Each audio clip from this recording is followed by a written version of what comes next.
আরো মৃত্যুর সংবাদ শুনলেই দ্রুত ছুটে যেতেন তার কবর তৈরি করে দেওয়ার জন্য। এভাবেই কিশোরগঞ্জের ইটনা উপজেলার মনু মিয়া তিনি তার জীবনে প্রায় 50 বছর ধরে বিনামূল্যে খুঁড়ে দিতেন, তৈরি করে দিতেন, কোনো পারিশ্রমিক তিনি নিতেন না। দুঃখজনক হলো যেই ঘোড়ায় চড়ে তিনি মানুষের কবর খুঁড়তে যেতেন। এভাবে তিনি প্রায় 3000-এর উপরে কবর খুঁড়েছেন বিনা পারিশ্রমিকে। লোকটি যখন অসুস্থ হয়ে ঢাকার হসপিটালে ভর্তি, ঠিক তখন তার বাড়িতে এই ঘোড়াটি দেখার মতো তেমন হয়তো কেউ ছিল না। তার স্ত্রীও ঢাকাতে চলে আসছে বা পরিবার ব্যস্ত তাকে নিয়ে। এমতো অবস্থায় 3 দিন ধরে তার ঘোড়া শুধু নিখোঁজ হয় নাই, 3 দিন পরে ওই এলাকার পার্শ্ববর্তী একটা মাদ্রাসার পাশে একটা জমির মধ্যে এই ঘোড়ার ডেড বডি পাওয়া যায়।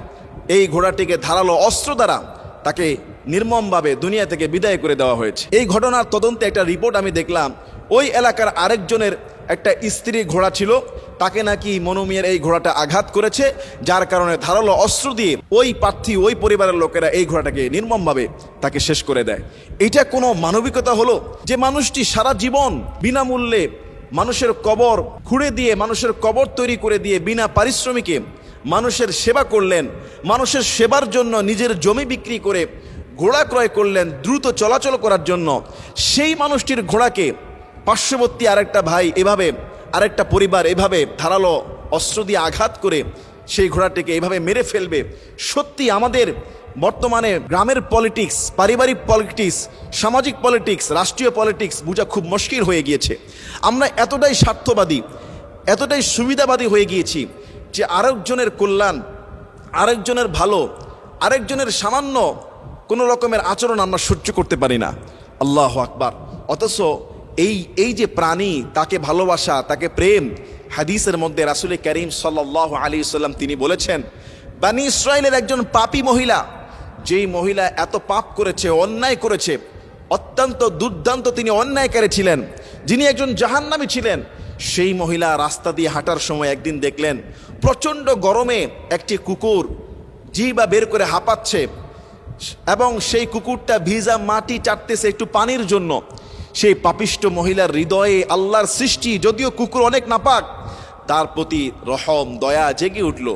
সেই মহিলাটা তার পায়ের মোজা খুলে তার শরীরের ওড়নার সঙ্গে বেঁধে কূপের মধ্যে ফেলে দিলেন এবং সেই মোজা ভিজিয়ে, সেই মোজা পানি চিপিয়ে চিপিয়ে সেই তৃষ্ণার্ত কুকুরের মুখে দিয়ে দিলেন। আল্লাহর রাসূল সাল্লাল্লাহু আলাইহি ওয়াসাল্লাম বলছেন, আল্লাহর সৃষ্টির প্রতি এই প্রেম আর ভালোবাসা দেখানোর কারণে আল্লাহ তাআলা সেই মহিলাকে মাফ করে দিয়েছে, তাকে জান্নাতি করে দিয়েছে।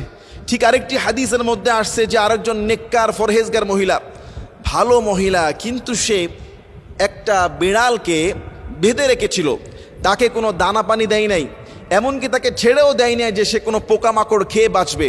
কিন্তু মহিলাটা ছিল নেককার, ভালো, ফরহেজগার।